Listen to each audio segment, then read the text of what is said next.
نبی پاک صلی اللہ علیہ وسلم کے مدینے آنے سے پہلے ایک شخص تھا، عبداللہ بن ابی سلول اس کا نام تھا۔ تو مدینے والے لوگ اس کو اپنا پیشوا مانتے تھے، اوس بھی خزرج بھی، اس کی تاج پوشی بھی کی، بڑی اس کی منتا تھی۔ جب حضور آ گئے تو اس کا کاروبار بند ہو گیا۔ اب لوگ یہ نہیں سمجھتے کہ میں غلط ہوں، لوگ کسی کے مفادات کو ٹھیس پہنچتی ہے تو مخالفت کرنے لگ جاتا ہے۔ اب اس کے حالات جب خراب ہوئے تو اس نے پتہ کیا کیا، جھوٹ موٹ کا کلمہ پڑھ لیا۔ سمجھ آ رہی ہے باتوں؟ جھوٹ موٹ کا، اور منافقوں کا ایک ٹولہ اس نے تیار کر لیا جس کا قرآن مجید نے سورہ منافقون میں ذکر کیا۔ ایک جنگ کا موقع تھا، نبی پاک صلی اللہ علیہ وسلم تشریف لے گئے تو عبداللہ بن ابی سلول بھی چلا گیا۔ حضرت عمر فاروق رضی اللہ تعالیٰ عنہ کے ایک غلام تھے، وہ پانی لینے کنویں پہ گئے۔ ادھر سے انصار میں سے، چونکہ حضرت عمر کے غلام مہاجر تھے، انصار میں سے ایک شخص پانی لینے پہلے سے آیا ہوا تھا۔ پانی بھرنے میں کوئی اختلاف ہو گیا، جھگڑا ہو گیا، مار کٹائی تک نوبت آ گئی۔ حضرت عمر کے غلام نے کچھ چیز مار دی، اس شخص کو زخمی ہو گیا۔ اس نے پکارا، عبداللہ بن ابی سلول نے سمجھا کہ موقع اچھا ہے، دوڑا ہوا آیا اور آ کر اس نے کہا، انصار مدینہ بھاگ کے آؤ، جلدی آؤ، اور بڑے غلط جملے استعمال کیے۔ کہنے لگا، اگر ان لوگوں کو تم اپنا بچا کچا کھانے کو نہ دیتے مہاجروں کو تو آج یہ تمہارے سر پہ نہ بیٹھتے۔ معاذ اللہ، ایسی باتوں پہ کہا کریں، بولے یہ روزمرہ کی گفتگو میں عادت بنائیں، کوئی ایسی بات کرنی ہو تو معاذ اللہ استغفر اللہ کہہ کے کرنی چاہیے۔ اس نے کہا کہ معاذ اللہ، اب ان کو بچا کچا نہ دیں تو یہ ہمارے سر پہ نہ بیٹھتے۔ شور کیا اس نے۔ ہمارے ہاں بھی سیانے بندے پنچایت کے لوگ، وہ کہتے ہیں تو اس برادری کے بچے سے ہی مار کھا ہے، پتہ ہی نہیں چلا، جا اسے مار کے آ، سر پھاڑا، یہ کہا پھوڑ دے اس کا سر، اور دیکھ میں دیکھ لوں گا بعد میں جو ہوگا۔ یہ عقل مند لوگوں کے مشورے نہیں، یہ جاہل لوگوں کے مشورے۔ ناراض نہ ہونا، پر یہ نبی پاک صلی اللہ علیہ وسلم نے فرمایا ہے، حضور کا فرمان ہے۔ یہ کن لوگوں کا کام ہے؟ بول کے بتائیں، بول کے۔ پڑھے لکھے سیانے بندے اس طرح کے مشورے یہ بالکل نہیں دیتے، جاہلوں کا کام۔ پکارا، مہاجر سارے اکٹھے ہو گئے، انصار سارے آ گئے، اور جب انصار آئے تو مہاجرین کو بھی پکارا، مہاجر بھی آ گئے۔ اب وہ گتھم گتھا ہونے لگے تو کسی نے جا کے محبوب پاک کے کان میں کہا، یا رسول اللہ، وہاں تو مہاجر انصار لڑنے لگے، وہ پرانی لڑائیاں پھر سے جاگ گئی ہیں۔ نبی پاک تشریف لائے، حضور نے وہاں لفظ بیان کیے، فرمایا یہ تم نے کیا جاہلوں جیسا کام شروع کیا ہوا ہے؟ یہ کون سا کام ہے؟ اللہ کرے ہم سب اس کام سے باز آ جائے، آمین تو کہنا۔ اور تو اس برادری دے منڈے کوئی مار کھائے، برادری کیا ہوتی ہے؟ برادری تو تعارف کے لیے، اونچ نیچ کہاں سے آ گئی؟ کہا میرے رسول پاک علیہ الصلوۃ والسلام نے، فرمایا تم جاہلوں جیسے کام کر رہے ہو۔ صلح کرائی، بات رفع دفع کرائی، لوگ چلے گئے، معاملہ ٹھنڈا ہو گیا۔ لیکن عبداللہ بن سلول نے کہا کہ میں یہ موقع خالی نہیں جانے دوں گا۔ پھر گیا وہ، اور جا کے انصار مدینہ سے کہنے لگا، ایک دفعہ جا لینے دو مدینے، تم نے میری بات نہیں نہ سنی، جو وہاں بڑے سردار بیٹھے ہیں ان سے بات کروں گا، اور معاذ اللہ ثم معاذ اللہ ہم ان بے عزت لوگوں کو مدینے سے نکال دیں گے، وہاں صرف عزت والے رہیں گے۔ یہ غلط جملے اس نے ادا کیے جس کو قرآن پاک نے سورہ منافقون میں بیان فرمایا ہے۔ اس نے یہ بات کی۔ ایک صحابی تھے حضرت زید رضی اللہ تعالیٰ عنہ، وہ سن رہے تھے، آ کے عرض کی، یا رسول اللہ صلی اللہ علیہ وسلم، عبداللہ بن ابی سلول تو اس طرح کہہ رہا ہے کہ مدینے جا کے عزت والے دوسروں کو نکال دیں گے، اور تم اگر اپنا بچہ انہیں نہ دیتے تو معاذ اللہ آج یہ ایسا نہ کرتے۔ حضرت عمر نے بھی سن لیا، حضرت عمر نے بات سن لی، تلوار نکالی اور دوڑے۔ حضور نے بازو پکڑا، فرمایا کدھر جا رہے ہو؟ کہا یا رسول اللہ، اگر آج سزا نہ دی تو کل اور بات بھی کرے گا، اور اگر آج ایک قتل ہو گیا تو باقی سیانے بن جائیں گے۔ یا رسول اللہ مجھے چھوڑے، میں ماروں گا۔ حضور نے فرمایا عمر چپ کر، وہ جھوٹ موٹ کا کلمہ پڑھتا ہے، لوگ کہیں گے کہ محمد ابن عبداللہ نے اپنے ساتھی مارنے شروع کر دیے۔ چپ کر، حوصلہ کر، صبر کر، دلیری کر۔ حضرت عمر کہتے ہیں میری حضور کے کہنے پر میں ٹھہر تو گیا، پر وہ میرے اندر جو آگ لگی ہوئی تھی ٹھنڈی نہیں ہو رہی۔ کہتے ہیں میں چپ تو کر گیا۔ نبی پاک علیہ السلام نے پوچھا عبداللہ بن ابی سلول سے تو نے یہ کہا ہے؟ کہنے لگا حاشا وکلا، میں نے بات ہی نہیں کی۔ ہاں، اب لوگ کہنے لگے کہ زید تو نوجوان ہے، تو یہ بوڑھا آدمی ہے، چلو صحیح کہتا ہوگا۔ حضور بھی خاموش ہو گئے۔ اللہ پاک نے قرآن مجید نازل فرما دیا، فرمایا اللہ نے سن لی ان کی بات جنہوں نے یہ کہا ہے، اور پھر لفظ بڑے حسین ہے، فرمایا یہ کہتے ہم عزت والے ہیں؟ نہیں، وَلِلَّهِ الْعِزَّةُ وَلِرَسُولِهِ وَلِلْمُؤْمِنِينَ، فرمایا عزت تو اللہ کے پاس ہے، اللہ کے رسول کے پاس ہے، اور عزت تو مومنوں کے پاس ہے، مومنین کے پاس عزت ہے۔ یہ قرآن پاک نے سارا مضمون بیان کر دیا کہ عبداللہ بن ابی سلول غلط کہتا ہے اور حضرت زید صحیح کہتے ہیں۔ حضور نے کچھ نہیں فرمایا، جا رہا ہے قافلہ۔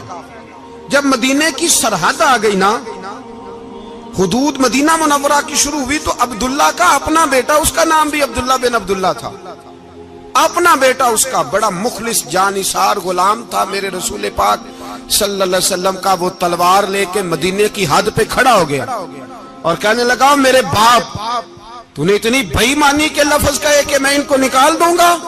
کہے اپنی زبان سے کہ میں ذلت والا ہوں، رسول پاک کو اللہ نے بڑی عزت عطا فرمائی، کہے ورنہ میں تیری گردن کاٹ دوں گا۔ بول، کہے حضور بھی عزت والے اور نبی پاک کے غلام بھی عزت، کہے اپنی زبان سے، کہے میرے رب کا یہ فرمان ہے وَرَفَعْنَا لَكَ ذِكْرَكَ، ابھی میں خود تیرے لیے تیری شانوں کو بلند فرما دوں گا۔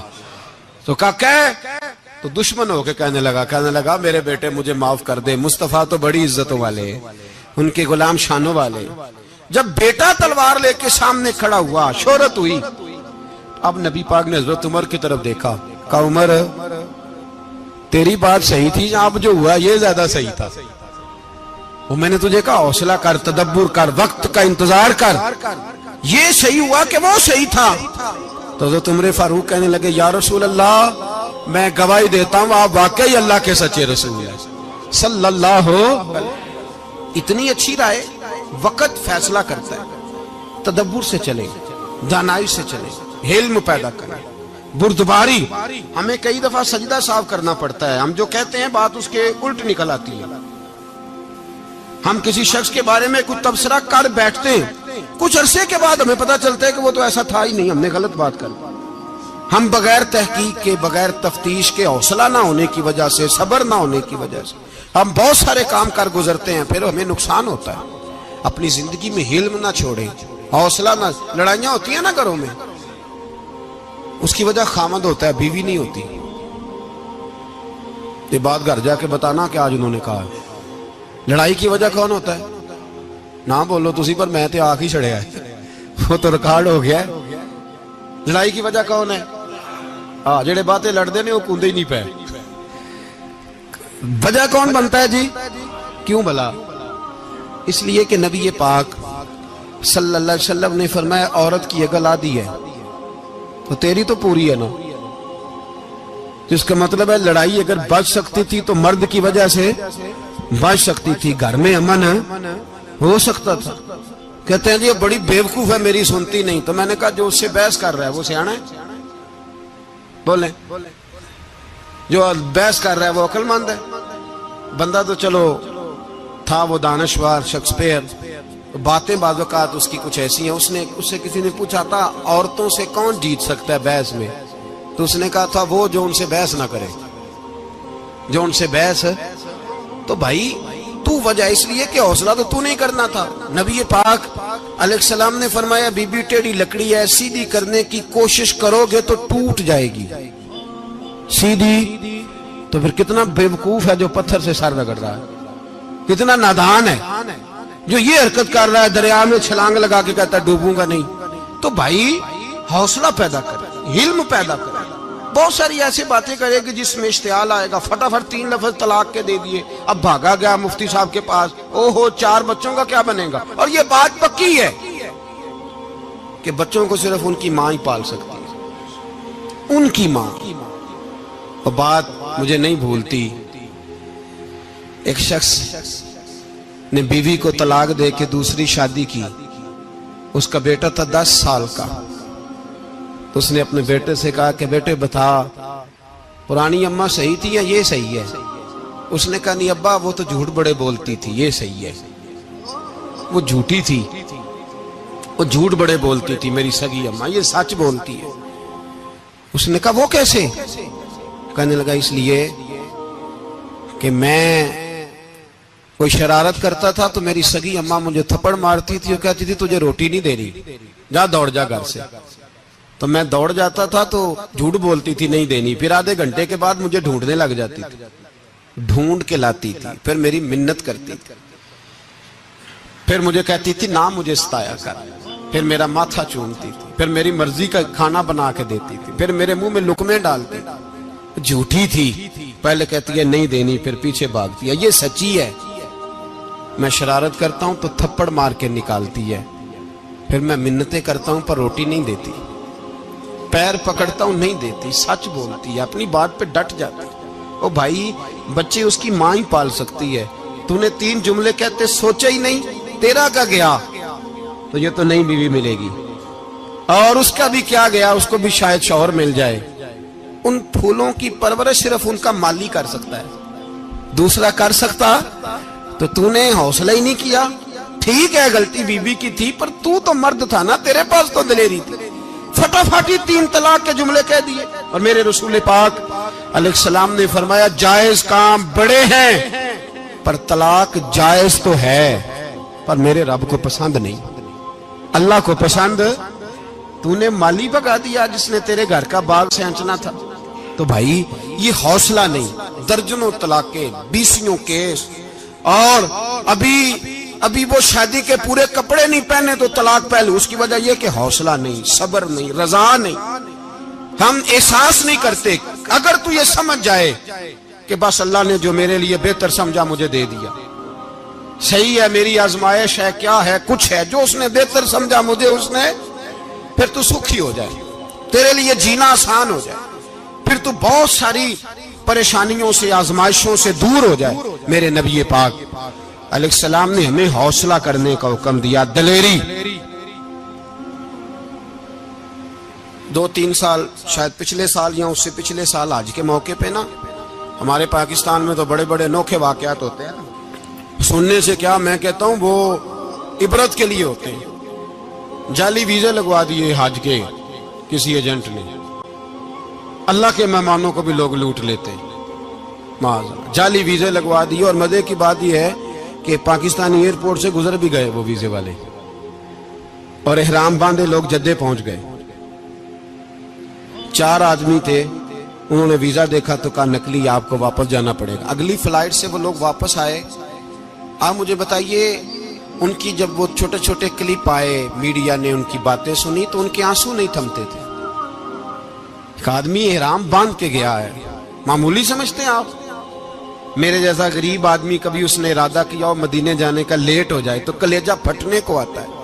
کچھ مجبوریاں پیروں میں آ جائے، نہ جا سکے تو پتہ نہیں کتنی توبہ کرنے کو دل کرتا ہے کہ کہیں غلطی تو نہیں ہو گئی، کوئی ایسی بات تو نہیں نکل گئی. یقین کریں طبیعت پریشان ہو جاتی، یار کوئی ایسا کام تو نہیں ہوگا جس کی وجہ سے یہ بات ہوئی. 4 آدمی لوٹ آئے، حالات خراب ہو گئے، لوگ رو رو کے قصے سناتے تھے. لیکن میرے رسول پاک علیہ السلام کا حوصلہ دیکھو. حضور کعبے کا بھی کعبہ، حضور مالک، حرم کے مالک مطلق، جن کے صدقے اللہ نے کعبہ کو بیت اللہ بنایا.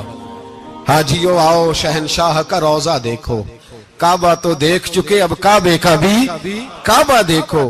حضور 1400 صحابہ کو لے کے گئے عمرہ کرنے. مقام حدیبیہ پر پہنچے تو کافروں نے روک لیا، ہم عمرہ نہیں کرتے. تو اور میں خادم اور جو وارث و مالک ہیں 1400 صحابہ، ہم نہیں عمرہ کرنے دیتے، واپس جائیے. صلح لکھی جا رہی ہے. صلح کی شرطیں کیا ہیں؟ مکے سے کوئی آدمی غلطی سے بھی مدینے چلا گیا، مکے کا آدمی، تو مسلمان اگر ان کے ظلم سے تنگ آ کے، مکی مسلمان کافروں کے ظلم سے تنگ آ کے مدینے چلا گیا تو مدینے والے واپس کریں گے. اور اگر مدینے سے کوئی شخص غلطی سے بھی مکے چلا گیا تو مکے والے واپس نہیں کریں گے. اتنی سخت شرائط. حضرت عمر غصے سے کانپنے لگے, صحابہ پریشان ہیں, پر میرے رسول پاک نے صبر دکھایا, حوصلہ, تدبر.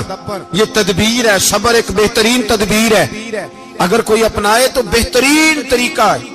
حضور نے فرمایا ہمیں منظور ہے, صلح کرو. اور اتنا سخت حکم ہے, کہنے لگے 1400 احرام والے واپس جائیں, بعد میں آنا, اس وقت نہیں عمرہ کرنے دیں گے. میرے نبی پاک علیہ السلام, مجھے بتاؤ, مجھے اور آپ کو دکھ ہوتا ہے تیاری ہو تو پروگرام رہ جائے, تو اگر احرام باندھا ہو اور اللہ کے رسول نے بندھوایا ہو تو حضور واپس لوٹنے لگے تو کتنی تکلیف کی بات ہے.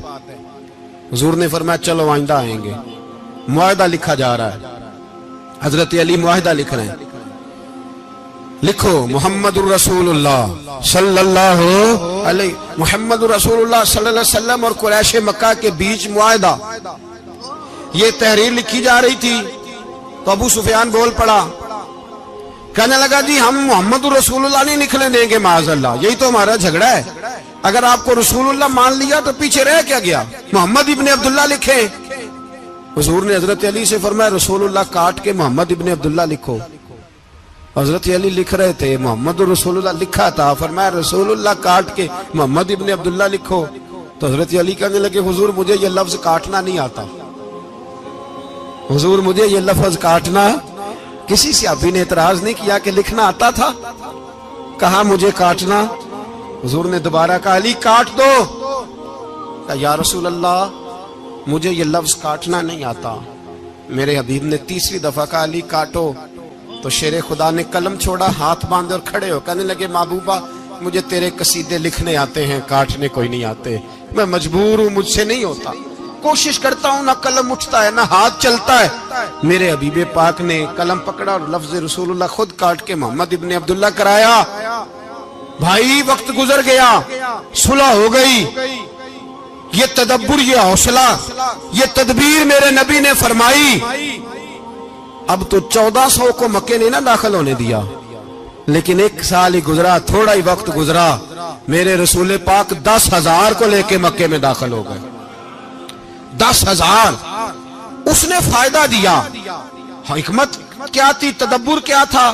قریش روز لڑائی کرنے آ جاتے تھے, تبلیغ ہی نہیں کرنے دیتے تھے. ان سے صلح ہو گئی تو نبی پاک نے کیسر کو خط لکھا, کیسر روم کو, ہرکل کو. دور دراز تبلیغ پھیل گئی, مسلمان 100,000 سے زیادہ ہو گئے. ان کی طرف سے اب وہ لڑائی بند ہو گئی. میرے حبیب پاک علیہ السلام کے حوصلے نے کمال دکھایا, اس تدبیر نے فائدہ دیا امت مسلمہ کو. 10,000 کا لشکر لے کے حضور کعبے میں داخل ہوئے. کل جو ابو سفیان کہتے تھے نا محمد رسول اللہ لکھنے نہیں دوں گا, آج وہ خود کہہ رہے تھے اشہد ان لا الہ الا اللہ واشہد ان محمد رسول اللہ صلی اللہ علیہ. کل جو کہہ رہے تھے کہ میں یہ لفظ نہیں لکھنے دوں گا, آج ابو سفیان کی حویلی میں لاکھوں لوگ, ہزاروں لوگ بیٹھے تھے اور سارے کہہ رہے تھے محمد الرسول اللہ محمد الرسول اللہ محمد الرسول اللہ صلی اللہ علیہ وسلم. میرے محبوب کی تدبر نے, فقاہت نے, اور پھر کمال ہوا. 1400 کہاں اور 1,44,000 کہاں. 1400 کہاں اور 1,44,000. 1400 کو نہیں جانے دیا عمرہ کرنے. میرے رسول پاک 1,44,000 کو لے کے حج کرنے چلے گئے. حضور نے حج کیا, ہر طرف لبیک لبیک کی صدائیں بلند ہوئی. یہ میرے نبی پاک کا تدبر ہے, حوصلہ ہے. اگر وقتی طور پہ حوصلہ کر جاؤ گے, دلیری کر جاؤ گے, آنے والا وقت آسان ہو جائے. حوصلہ نہیں, صبر نہیں, سکون نہیں, 2-4 باتیں, یہاں تک کہ لوگ ابا جی کی بات برداشت نہیں کرتے. ایسے جملے کہہ دیتے ہیں جو دوبارہ پلٹ کے نہیں آتے. ماں کو لفظ نہیں بولتے, باپ کی روح تک چھلنی کر دیتے ہیں وہ جملے. لیکن لوگ اس وقت حوصلہ کرنے, اور ہم پنجابی لوگوں نے تو گنجائش ہی بڑی دے دی ہے. کہتے بچہ ہے جے ایک ہی ہے, ایک میں حوصلہ کرے کی ہے ماشاءاللہ. تو اگر جوان ہو گیا تو کہتے ہیں گرم خون ہے, مکہ کم. اگر بوڑھا ہو گیا تو کہتے ہیں بوڑھوں میں حوصلہ نہیں ہوتا, نہ بچے میں نہ. تو کس میں حوصلہ ہوگا, بولے کسی میں بھی نہیں. چھٹی سب کو فتویٰ مل گیا نا, یہ بچہ ہے جی, ابھی یہ تو بچہ ہے, آپ تو سیانے بیانے ہیں, یہ بچہ ہے. کمال ہو گئی ہے بھائی, کیا مطلب ہے بچہ ہے؟ بچے کو سارا پتا ہے, ہر چیز اسے آتی ہے, حوصلہ کرنا ہی نہیں آتا. اور پھر کہہ دیا وہ تو گرم خون ہے. وہ کیا بات کرتے ہو, گرم خون؟ ابے کے گلے پڑ گیا گرم خون, اس کو کھڑا کرو نا ایس پی کے سامنے اور اس کو مار تھپڑ اس کے منہ پہ, تیرے گرم خون کا پتہ چلے. غریب کے یہ گلے پڑ گیا, اس کو کھڑا کرو ایس ایچ او کے سامنے, پھر پتہ چلے گا خون کتنا گرم ہے. وہاں بالکل چپ ہے, بالکل خاموش ہے. اور گرم خون اس کا صرف اماں کے لیے, جلال صرف رہ گیا اگر غریب گھر کی بیٹی بیاہ کے لایا تو صرف اس کے لیے. کوئی ایسی بات نہیں. ہم بڑے سیانے, ہمارا غصہ بڑا سمجھدار ہے, ہمارا وہ گرم خون بڑا سیانا ہے. وہ جہاں دیکھتا ہے کہ معاملہ ہلکا ہے تو وہاں وہ گرم خون جلال میں, اور جہاں دیکھتا ہے کہ سامنے والا تگڑا ہے تو وہاں وہ گرم خون فوراً ٹھنڈا ہو جاتا ہے. حوصلہ پیدا کرے. زندگی حوصلے مند لوگ جیتے ہیں, جو حوصلے مند نہیں ہوتے وہ تو زندگی کا ایک سال لطف سے نہیں جی پاتے. حوصلہ کریں, مسکرائیں. میرے نبی پاک صلی اللہ تعالی علیہ وسلم نے نا عثمان بن طلحہ, کعبے کی چابی ان کے پاس ہوتی تھی. حضور نے ایک دن فرمایا عثمان, اچھا یہ نہیں تھا کہ عثمان خاص لوگوں کو چابی کعبہ کھول کے دکھاتے تھے, بلکہ ان کو قریش کی جانب سے یہ حکم تھا کہ جو بھی تجھے کہے تو نے کعبے کا دروازہ کھول دینا. نبی پاک علیہ الصلوۃ والسلام نے نا ہجرت سے 2-4 دن پہلے کہا کہ عثمان ذرا چابی دو, میں نے کعبہ اندر سے دیکھنا ہے. بڑے ٹھنڈے دل سے ذرا سننا, ادھر دیکھو میری طرف, ادھر دیکھیے گا ذرا میرے بھائی. میں نے ایک بندے سے کہا یار پانی کی بوتل دینا دکاندار سے, ایک ہے اس نے کہہ دیا نہیں میرے پاس. اس بات کا کوئی غصہ بولیے, اور اگر وہ کہے سارے زمانے کو ملے گی آپ کو نہیں دینی, پھر بولے میرا خیال ہے چپ کر کے ہنس کے آ جائیں گے, سوال ہی نہیں پیدا ہوتا. ہم کہیں گے مجھے نہیں نہ دینی, تو نے تو دکان اٹھا یہاں سے, بند کاری سے. کیا مطلب ہے سب کو دینی ہے تجھے نہیں دینی, کیا معنی ہے اس کا؟ لے کے جاؤں گا, جھگڑا ہوگا, بحث کریں گے. عثمان بن طلحہ سے حضور نے فرمایا دروازہ کھولو, کعبہ دیکھنا ہے. عثمان کہنے لگا میں ساری دنیا کو دکھاؤں گا, آپ کو نہیں دکھاؤں گا. کتنی سخت بات ہے, پر قربان جائیں رسول اللہ کے حوصلے پہ صلی اللہ علیہ. عثمان کہتے ہیں میں نے یہ بات کی تو نبی پاک مسکرانے لگے, اور میں اچھا نہیں دینی, تو حضور نے نا مسکرا کے اور میری کمر پہ تھپکی دی, فرمایا اچھا یاد رکھنا یہ چابی میں تجھ سے لے لوں گا, اور جس کو میرا دل کرے گا میں اس کو دوں گا. عثمان کہتے ہیں روز رات کو نبی پاک کے یہ جملے میرے کانوں میں گونجا کرتے تھے, گونجتے تھے کہ حضور نے فرمایا. کہتے ہیں جس دن پتا چلا نا نبی پاک 10,000 کا لشکر لے کے آ رہے ہیں, تو ابو سفیان میٹنگیں کر رہے تھے, مکے کے سارے سردار تیاری کر رہے تھے, اور میرے کانوں میں ایک ہی لفظ تھا کہ حضور نے فرمایا میں چابی لے لوں گا, پھر جس کو میں چاہوں گا اسے دوں گا. عثمان کہتے ہیں حد ہو گئی, وقت گزر گیا, حضور آ گئے, طواف فرمایا, اور طواف کے بعد میرے نبی پاک علیہ السلام نے فرمایا بلاؤ نا ذرا عثمان کو. عثمان کہتے ہیں میں چابی لے کے آیا تو دوسرا جملہ کوئی نہیں. ساڑھے نا کوئی بندہ مشورہ دے وے نہ منیے, تے جے کام مونجو ہو جائے نا, جن جو نے مشورہ دیتا سی تے وہ نال ہی غوث پاک بن جاندا ہے. تینوں آکھیا سی نا, فوراً ہی داتا علی اجویری ہو جاندا ہے. وہ کہندا تینوں پتہ نہیں میں کڈا ولی اللہ, تینوں میں آکھیا سی میں انج نہ کر, اور بندہ پریشان ہوتا ہے, کام الٹ ہو گیا, اور لاگوں آکھی جاندا ویکھو جی میں تے تانوں پہلوں ہی آکھیا سی. جی عجیب بات ہے, شیخ چلی کی طرح پیچھے پڑ جائے گا, میں نے تو پہلے ہی کہا تھا. او بس کر یار, اب تو خواجہ معین الدین اجمیری ہو گیا, بس کرو. مشورہ ہی ہوتا ہے, کسی کا مل جاتا ہے اور کسی کا نہیں لیا جاتا. فوری طور پہ بندہ اٹھ کے نہ تو ولایت کی 4تھی سیڑھی پہ چڑھ جائے گا, کہے گا میں تو ابدال وقت ہوں, میں کتب دورہ ہوں, میں نے تجھے کہا نہیں تھا. بس کر یار, کئی دفعہ مشورے صحیح ہوتے ہیں, کئی دفعہ صحیح. بولیے. نبی پاک صلی اللہ علیہ وسلم کی احد کے دن خواہش یہ تھی کہ اندر رہ کے لڑنا ہے. جوان صحابہ نے کہا باہر جا کے لڑائی کرنی ہے, حضور نے باہر جا کے جنگ کی. بظاہر مسلمانوں کو شکست ہوئی. حضور نے ایک دفعہ نہیں کہا کہ میں نے تمہیں کہا نہیں تھا اندر رہنا ہے, بس ہو گیا جو ہو گیا. اب اس میں فٹافٹ اگلے کو حوصلہ دو، کوئی عرض نہیں یار.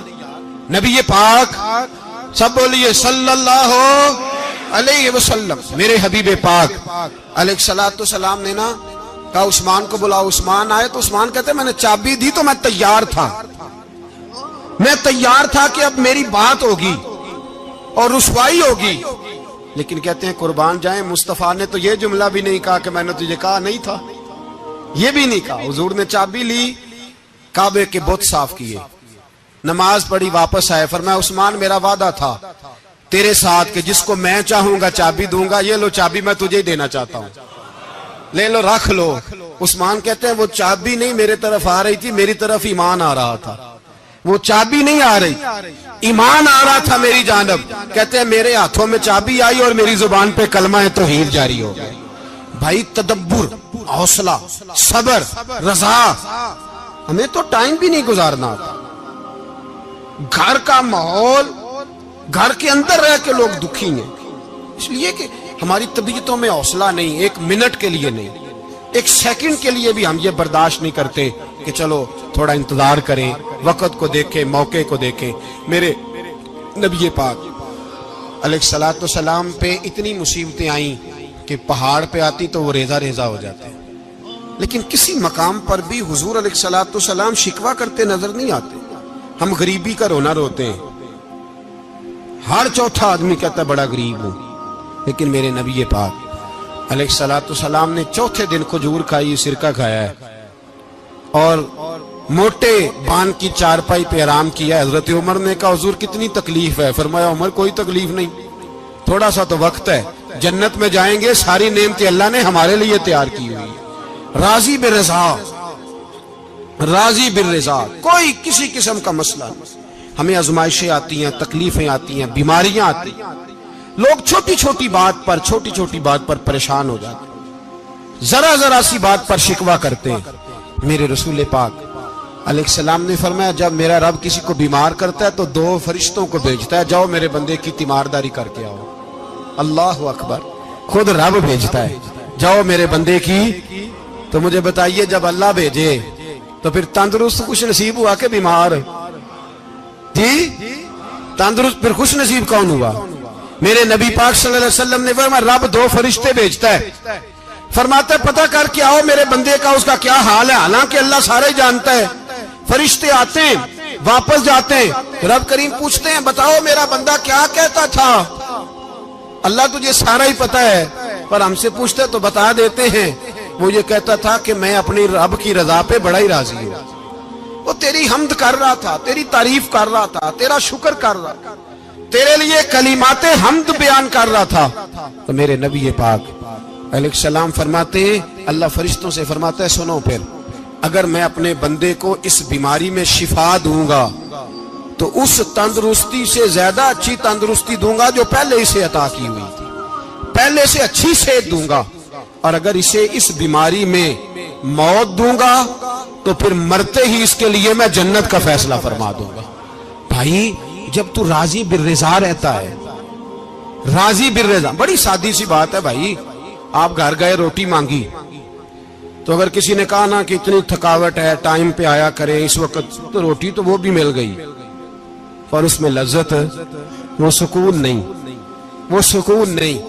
میری اماں جی سالن پکا کے رکھ لیتی تھی تو روٹی جب بھی کوئی مانگتا تھا تو تازی بنا کے دیتی تھی، ان کی طبیعت تھی. تو میں اکثر ان سے کہتا کہ اماں جی پکا کے رکھ دیا کرو. کہتے تمہیں خوشی نہیں ہوتی جب تمہاری اماں تازی پکا کے دیتی ہے؟ خوشی ہوتی ہے، طبیعت میں خوشی ہوتی ہے. ان کا مزاج تھا، ذوق تھا، تو ہم سمجھتے تھے یار یہ بڑی سعادت کی بات. تو آپ گھر گئے رات کو تو گھر والوں سے کہا روٹی، تو فوراً اٹھے فوراً، اور انہوں نے کھانا تازہ بنایا اور ساتھ یہ بھی کہا باہر سے نہ کھایا کرے بندہ بیمار ہو جاتا ہے. کتنی ٹھنڈک پہنچتی ہے آدمی کے دل کو، سکون ملتا. تو بھائی بیماری تو آپ نے کاٹ لی، لیکن ساتھ کہو ہو بڑا بیمار ہوں، میں نے تو اتنے گناہ بھی نہیں کیے، ظلم بھی نہیں کیا، کسی کو کچھ بھی. اب بیماری تب بھی کٹ گئی، پر بڑی آزمائش، مریض ڈاکٹر کے گلے پڑ رہا ہے، اس کے لواحقین جھگڑے کر رہے ہیں، بیماری وہ بھی کٹ گئی. اور ایک بیمار وہ ہے جو چارپائی پہ لیٹا ہے اور کہتا ہے جس طرح میرا اللہ راضی اسی طرح میں بھی راضی. تو بیماری اس کی بھی کٹ گئی. حضرت یونس علی نبینا علیہ السلام نے ایک دن حضرت جبریل امین ملنے آئے تو جناب یونس علیہ السلام کہنے لگے اے جبریل اللہ کے نیک بندوں میں جو اللہ کو اس وقت سب سے زیادہ پسند ہے نبیوں کے بعد، توجہ کرنا بات پر، جو سب سے زیادہ اللہ کو پسند ہے نبیوں کے بعد ولیوں میں، اور سب سے زیادہ اللہ جس کو اللہ کی بارگاہ میں عبادت گزار لکھا جاتا ہے، میری اس بندے سے ملاقات کرا۔ تو حضرت جبریل نے جناب یونس علیہ السلام کو ساتھ لیا تو ایک شخص کے پاس پہنچے جو آنکھوں سے اندھا تھا، دونوں ہاتھ اس کے سلامت نہیں تھے اور پورے جسم میں پیپ جاری تھی، ریشہ تھا۔ جب جا کے السلام علیکم کہا نا حضرت یونس نے، اس نے وعلیکم السلام کے بعد پہلا لفظ پتہ کیا کہا؟ اس نے کہا یا اللہ تیرا شکر ہے، یا اللہ تیرا، آپ بھی ادا کریں اللہ کا شکر، یا اللہ تیرا، اللہ تیرا شکر ہے۔ تو حضرت یونس علیہ السلام کہنے لگے تو شروع سے اس طرح کا ہے، نابینا بھی اور ہاتھوں سے معذور بھی اور سارا جسم شروع سے؟ تو بڑے ہی خوبصورت لفظ اس بیمار نے کہے، کہنے لگے نہیں حضور میں بالکل ٹھیک ٹھاک تھا، جب تک میرے رب نے چاہا کہ یہ دنیا کو دیکھے تو تب تک اس نے مجھے آنکھیں دیں، اور جب اس نے چاہا کہ اب اس کا دیکھنا بہتر نہیں تو اس نے واپس لے لی۔ تو یا اللہ تیرا شکر ہے، اللہ تیرا شکر ہے۔ پھر کہا جب تک اس نے چاہا کہ میرے ہاتھ رہے تب تک رہے، جب اس نے چاہا کہ میرے لیے بہتر نہیں تو اس نے لے لیے، تو یا اللہ تیرا شکر ہے۔ جب تک اس نے چاہا کہ میرا جسم صحیح و سلامت رہے تو رہا، اور جب اس نے چاہا کہ میرے لیے بہتر نہیں تو مجھے بیمار کر دیا، تو یا اللہ تیرا شکر ہے۔ تو حضرت یونس علیہ السلام کہنے لگے جبریل واقعہ یہ اللہ کا سب سے زیادہ شکر گزار بندہ ہے، سب سے زیادہ عبادت گزار بندہ ہے، سب سے زیادہ۔ میرے نبی پاک علیہ السلام نے فرمایا اللہ اللہ ہے، مجھ پر پہرا دے گا کون لڑائی میں، مجھ پر پہرا دے گا کون لڑائی میں، مجھ پر پہرا دے گا کون لڑائی میں، مجھ پر پہرا دے گا کون لڑائی میں۔ میں صدیق اکبر آقا بول پڑے، بول پڑے، مٹھی سے ابو جہل کی کنکر بول پڑے، اللہ اللہ ہے، اللہ اللہ ہے، اللہ۔ میرا مومن ہر حال میں نفع میں ہے، نعمت ملے تو شکر کر کے نفع، مصیبت آئے تو صبر کر کے نفع، اپنی زندگی میں تحمل، بردباری، علم پیدا کرے، حوصلہ پیدا کرے۔ ہر آنے جانے والے شخص کے مزاج کے مطابق اسے نہ ملے، اپنا مزاج صحیح رکھے، اپنی طبیعت کے مطابق اپنے ماحول کو برقرار رکھے۔ علم کے ساتھ گزارا کرو گے تو رشتہ داروں سے بھی بنی رہے گی، دوستوں سے بھی بنی رہے گی، ہر ایک سے تعلق رہے گا۔ اور اگر آپ کے اندر یہ حوصلہ نہیں تو پھر سارے معاملات پریشانی کا شکار ہو جائیں گے۔ یہ تو آج کا مضمون تھا۔ ہمیں نا لوگ مشورہ دیتے ہیں، کہتے ہیں پیر صاحب درویشوں کو سیاست کی بات نہیں کرنی چاہیے، دیتے ہیں نا مشورہ لوگ، جی تھوڑا تھوڑا بول دیں، تھوڑا تھوڑا دیتے ہیں نا۔ اگرچہ ہم ان کی بات نہیں مانتے، اس لیے کہ اقبال نے کہا تھا جدا ہو دین سیاست سے تو رہ جاتی ہے چنگیزی، جدا ہو دین سیاست سے تو۔ اور پہلا فکرہ یہ ہے کہ جلال بادشاہی ہو یا جمہوری تماشا ہو، جدا ہو دین سیاست سے تو رہ جاتی ہے۔ اس نے کہا جب سیاست اور دین علیحدہ علیحدہ ہوتے ہیں تو چنگیز خان اور ہلاکو خان پیدا ہوتے ہیں۔ سیاست جب تک مسجد کے اندر رہتی ہے تب تک پاک صاف رہتی ہے، وہ گندی ہوتی تب ہے جب مسجد سے نکل جاتی ہے۔ حضرت علی کے زمانے تک مسجد میں رہی، پاک صاف رہی، یزید باہر لے گیا تو گندی ہو گئی، حضرت عمر بن عبدالعزیز دوبارہ مسجد میں لے آئے تو پھر پاک ہو گئی۔ لیکن پھر بھی ایک ساتھی نے مجھے کہا تو اس کی بات میں، سب کی باتیں نہیں مانتا، اس کی بات میری سمجھ میں آئی۔ وہ کہنے لگا جی اصل بات یہ ہے کہ سیاسی تبصرے تجزیے ہم اخباروں میں ٹی وی پہ جا کے بیٹھے، جا کے بڑی مہربانی میری طرف دیکھیں، وہ ہم سنتے رہتے ہیں تو ہمارا دل کرتا ہے مسجد میں صرف ہم رسول اللہ کا پیار ہی سنیں۔ تو میں نے کہا یار تیری بات دل کو لگتی ہے، یہ بات صحیح ہے، چلو یہ نیت اچھی ہے، یہ تیرا نظریہ ٹھیک ہے، مان گئے ہم۔ میں چلا گیا دکاندار کے پاس اور میں نے اس کو جا کے کہا کہ گاڑی کا انجن کھولو، اس طرح کرو اس طرح. اس نے کہا مولانا آپ جا کے نا گھر تو فقہ کی کتاب کھولیں, اس لیے کہ گاڑی کے انجن کے بارے میں آپ کو معلومات, یہاں اگر آپ نے یہ کام کرنا ہے تو اس کو پڑھیں.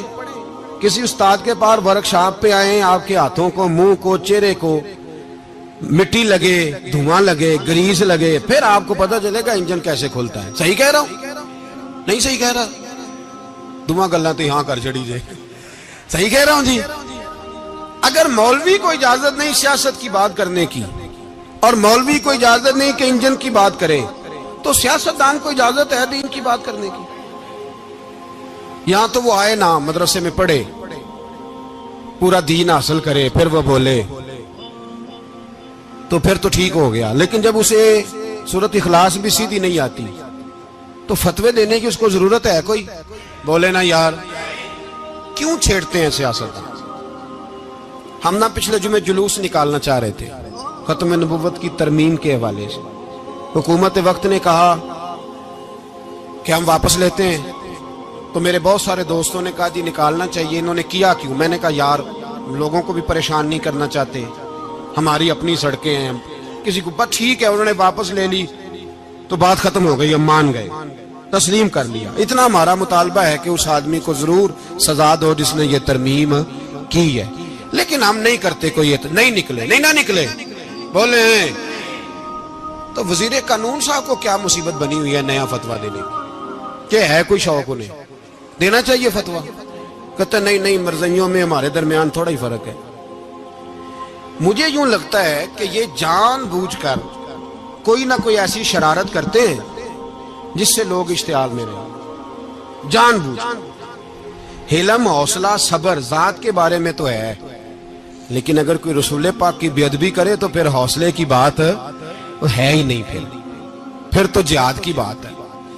اور میں دیانتداری سے مسجد میں باوضو بیٹھ کر جمعے کے دن مشورہ دیتا ہوں حکومت کو, اور وزیر قانون کو مشورہ دیتا ہوں کہ نہ فرعون کی حکومت ساری زندگی رہی, نہ نمرود رہا, نہ جاج بن یوسف رہا, نہ یزید رہا.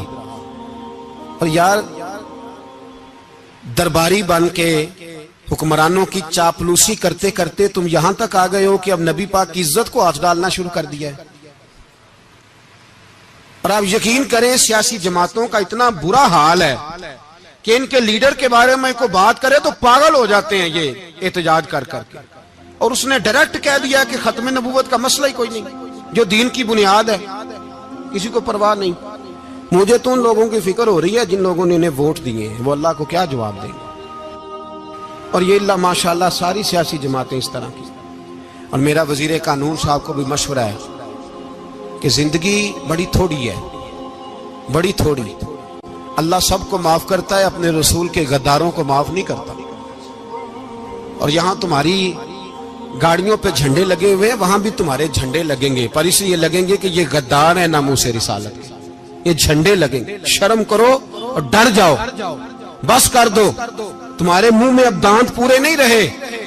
کوئی شوگر کا مریض ہے تو کوئی بلڈ پریشر کا, تو کوئی ہارٹ کا, تو کوئی کینسر کا. شرم کرو اور اپنی قبر کی بھی تھوڑی سی فکر کرو. بتاؤ پاکستان کے کتنے صدر گزرے, وزیر اعظم گزرے, تو ان کی قبریں کہاں ہیں؟ کوئی جاتا ہے ان کی قبروں پہ؟ کسی کو خبر ہے؟ کیوں اپنے لیے جہنم کٹھی کرتے؟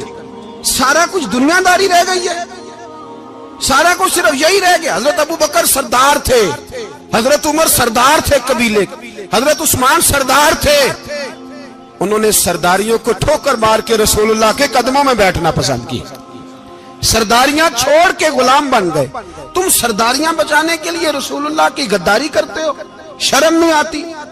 اور قوم شکوہ ہے مجھے ان لوگوں سے جو مولوی تو کہہ دیتے ہیں تو سیاست نہ کر, اور کسی سیاستدان کو منع نہیں کرتے کہ جب تجھے سورت فاتحہ بھی نہیں آتی تو تجھے کس نے اجازت دی ہے اتنی بڑی بات. اور میں نے پچھلے سے پچھلے جمعے بھی کہا تھا, پھر کہتا ہوں اور آن دی ریکارڈ کہتا ہوں, مرزائی کل بھی کافر تھے, آج بھی کافر, اور قیامت تک. اور جو ان کے کفر میں شک کرے وہ بھی, اور پکا بے ایمان ہے, کافر ہے. وہ وزیر قانون ہو یا صوبائی ہو یا وفاقی ہو, من شک فی کفر ہی فقط کفر. جو مرزائی کے کفر میں شک کرے وہ بھی کافر ہے. ہمارے رسول آخری رسول ہیں. ہم کسی کو یہ اجازت نہیں دیں گے کہ وہ ختم نبوت میں رکھڑا ڈالنے کی کوشش کرے. ہم کسی کو یہ اجازت ہے. اور تم نے قوم کو لوٹا, لوٹتے رہو. اب ایمان پہ ڈاکے تو نہ ڈالو. تمہیں دولت لوٹ کے پیٹ نہیں بھرا, اب ایمان لوٹنا شروع کر لیا. تمہارا فیکٹریاں لوٹ کر, قومی خزانہ لوٹ کر پیٹ نہیں بھرا. بھائی مانو اب دین بیچ کر اپنی حکومتیں پکی کرو گے. اور وہ لوگ بھی تیار ہو جائیں جو ان بھائی مانوں کو منتخب کرتے ہیں, ان سے بھی سوال کرے گا ختم نبوت کا موضوع قیامت کے دن کہ تم بتاؤ. ان کو سپورٹ کرتے تھے جو رسول اللہ صلی اللہ علیہ وسلم کے بعد بھی کسی نبی کو نبی ماننا درست جانتے تھے. شرم آنی چاہیے, خیال ہونا چاہیے. اور میں نے کہا کہ ہمارا دل نہیں چاہتا, آپ یقین کریں. ہمیں شوق ہے جلوس نکالنے کا, تمہارے خلاف باتیں کرنے کا. تم نے روز تھرمامیٹر نکالا ہوتا ہے, چیک کرتے ہو کہ ایمان کتنا ہے کتنا نہیں ہے. یہ پاکستان اگر صوبہ سندھ ہے تو وہ حضرت عبداللہ شاہ غازی کا ہے, اگر بلوچستان ہے تو حضرت بابا عبد الرحمان کا ہے, اور اگر پشاور ہے تو وہ صوفیاء کا ہے, اور اگر یہ دھرتی پنجاب ہے تو یہ داتا علی اجویری کی ہے, یہ بابا فرید الدین کی ہے. اس میں کسی غدار کو قبضہ کرنے کی اجازت بالکل نہیں ملے گی. اور ہم وہ لوگ بھی نہیں جو چپ کر کے اندر سوتے رہیں, قوم جو کرتی ہے کرتی رہے, ہمیں پرواہ نہیں. نا, ایسی کوئی بات نہیں. کوئی بندہ نہ سمجھے کہ انہیں ہوش نہیں, انہیں پتہ نہیں. ہمیں سارا کچھ ہی آتا ہے. پھر اگر کل کو کوئی ممتاز قادری پیدا ہو گیا تو شکوہ نہ کرنا. کل کو کوئی پھر سے عامر چیمہ نکل آیا تو شکایت نہ کرنا, یاد رکھنا.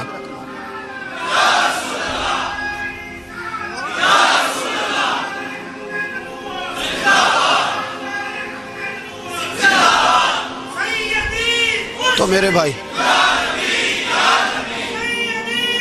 کھل کے بولے یا نبی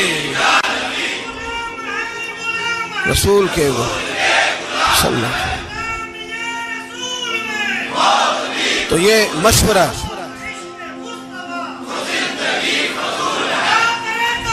جزاک اللہ. تو یہ تمہیں مشورہ ہے.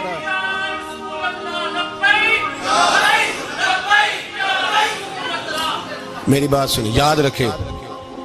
یہ لوگ بعد میں پچھتاتے ہیں, پھر مناظرے کراتے پھرتے ہیں, اس نے صحیح کیا کہ غلط کیا. پھر انہیں ہوش آتی ہے بعد میں, پھر ان کے حواری نکل کے میدانوں میں دلیلیں دیتے ہیں. اس لیے ہمارا مشورہ ہے انہیں کہ یہ اپنی حد میں رہیں, اور جو کام تمہارے ذمہ, میں نے کہا نا تم نے بڑا لوٹا. یہ قوم روز تمہیں موقع دیتی ہے لوٹنے کا, یہ موقع دیتی ہے, تو تم نے دولت لوٹ کے پیٹ نہیں بھرے, اب ایمان لوٹنے کے چکر میں آ گئے ہو. یاد رکھو مسلمان گناہگار ہیں, غدار نہیں ہیں. تمہیں دولت لوٹنے کا تو شاید موقع مل گیا ہے, پر ایمان لوٹنے کا موقع نہیں ملے گا. تو اس لیے اس کو لگام دو. اور ویسے بھی کتا جو پالتو ہوتا ہے نا, اس کو گھر کے اندر سنگلی سے باندھ کے رکھنا چاہیے. یہ تمہارے بوٹ چاٹتے ہیں, بھونکتے ہیں, تمہارے حق میں وزارتیں لیتے ہیں. ہم نے تو کوئی وزارت نہیں لی تم سے, اور نہ ہمیں شوق ہے. اس لیے کہ ممبری کیا کرنی ہے جس کو ممبر رسول عطا کر دیا جائے, اس نے کیا کرنی ہے یہ ممبریاں جس کو پکا ممبر رسول دے دیا جائے. تو اس لیے اس سے باہر آؤ.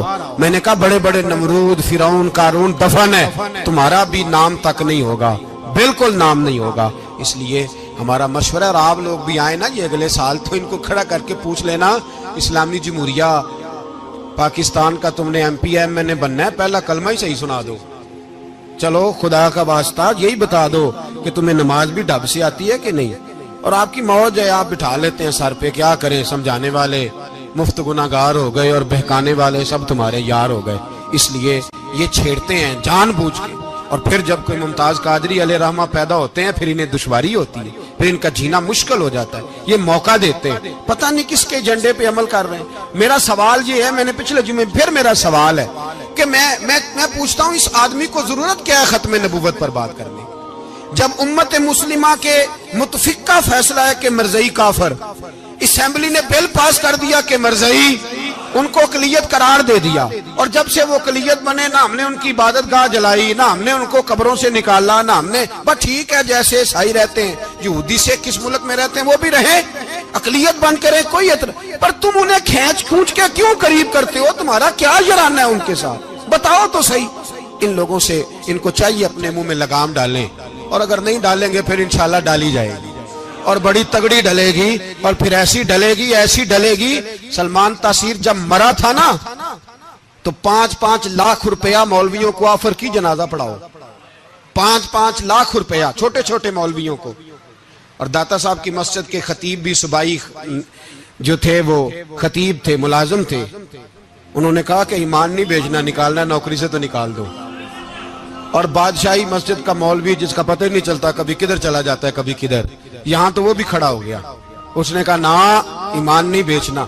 گورنر ہاؤس کی مسجد کا امام کہنے لگا کہ بخشا جانا نہ جانا یہ تو رحمت الہی کا معاملہ ہے, پر اتنا گندا جنازہ نہیں پڑھنا, اتنا گندا جنازہ نہیں ہم پڑھیں گے. مرنے کے بعد تمہارے جنازے نہیں پڑھے جاتے, تمہاری قبریں خراب ہوتی ہیں. کدھر ہیں تمہاری دولتیں؟ اور وہ مولوی آج تک پتہ ہی نہیں کدھر گیا جس نے اس غلیظ کا گندا جنازہ پڑھایا. تو بھائی اپنی قبر حشر کو, جب جہاں تمہارے جنازے نہیں پڑھے جا رہے تو وہاں تمہارا کیا حال ہوگا. اس لیے ان لوگوں کو چاہیے کہ اپنی زندگی اس طرح گزاریں کہ کچھ نہ کچھ منہ لے کے سرور کائنات کے پاس چلے جائیں, ورنہ ایسا نہ ہو کہ یہاں بھی پھٹکار اور وہاں بھی پھٹکار. اس لیے ہمارا مطالبہ ہے حکومت سے کہ شرم کرو اور ایسے بھائیمانوں کو, کالے ناگ جو تم نے بھرتی کیے ہوئے ان کو نکالو, اور اگر تعریفیں کروانی ہو, تلوے چٹوانے ہو تو اندر کمروں میں ان سے چٹوا لیا کرو. ان سے کہو کہ یہاں ہماری نوکری کرو, باہر نکل کے رسول اللہ صلی اللہ علیہ وسلم کے دین کے بارے میں گفتگو نہ کرو. اس لیے کہ اللہ تبارک و تعالیٰ نے اس دین کے اندر بڑا حسن اور بڑا جذبہ رکھا ہوا ہے, بڑا وقار ہے. ہمارا مطالبہ ہے حکومت سے کہ ختم نبوت کے مسئلے پر کوئی سیاستدان گفتگو نہ کرے. آپ تائید کرتے ہیں اس بات کی؟ اس پر کوئی سیاستدان کوئی گفتگو. ہمارے پاس بڑے تماشے ہیں سیاست کرنے کو, باقی تماشوں پہ سیاست کرو. یہ رسول اللہ کی ناموس کا معاملہ ہے, یہ چھیڑنے کی تمہیں اجازت ہو؟ مجھے سمجھ نہیں آتی یار, جب بات ختم ہو گئی, اسمبلی نے بل واپس لے لیا, تو صوبائی وزیر قانون کو آخر تکلیف کیا ہے؟ آپ کے پاس جواب ہے کوئی اس بات کا؟ بات ختم ہو گئی, ہم نے جلوس نہیں نکالنا, چھوڑ دیا, خاموش ہو گئے. علماء نے میٹنگیں بلائی تھی, کینسل کر دی, ٹھیک ہے جی بات. اب دوبارہ سے کیوں چھیڑتے ہو؟ پھر کہتے ہیں احتجاج ہوتا ہے, شور ہوتا ہے. تم خود ایسی حرکتیں کرتے ہو جس سے افراتفری پیدا ہوتی ہے. یہ ملک رسول اللہ کے نام پہ بنا ہے, اور قیامت تک یہاں وہی ہوگا جو میرے رسول پاک صلی اللہ علیہ وسلم کی رضا ہوگی, اور نبی پاک کے قانون کے خلاف کوئی قانون یہاں چل سکتا؟ اللہ ہمیں سمجھنے کی توفیق عطا